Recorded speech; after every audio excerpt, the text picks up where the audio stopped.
یہ کہانی دو دوستوں ٹینا اور مینا کی ہے۔ ٹینا مینا سے کہتی ہے، ارے ٹینا، تمہیں پتہ ہے اسکول میں ویلکم پارٹی ہونے والی ہے اور سب نئے اچھے اچھے کپڑے پہنیں گے۔ ارے واہ، بہت مزہ آئے گا۔ ٹینا گھر جا کے اپنی ماں سے کہتی ہے، ماں ہمارے اسکول میں فنکشن ہے اور مجھے اس کے لیے نئے کپڑے چاہیے۔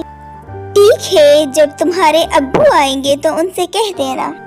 اب جا کے سو جاؤ۔ ٹینا سو جاتی ہے۔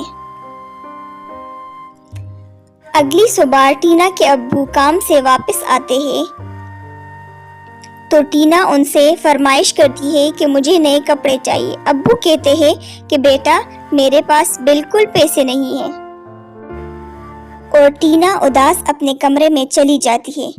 اچانک وہاں پر ایک پری آ جاتی ہے۔ ٹینا بہت زیادہ چونک جاتی ہے۔ تم کون ہو؟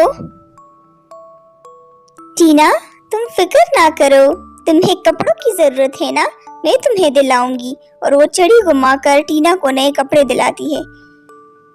اگلی صبح ٹینا خوشی خوشی اپنے اسکول کی پارٹی میں جاتی ہے اور سب سے سندر نظر آتی ہے۔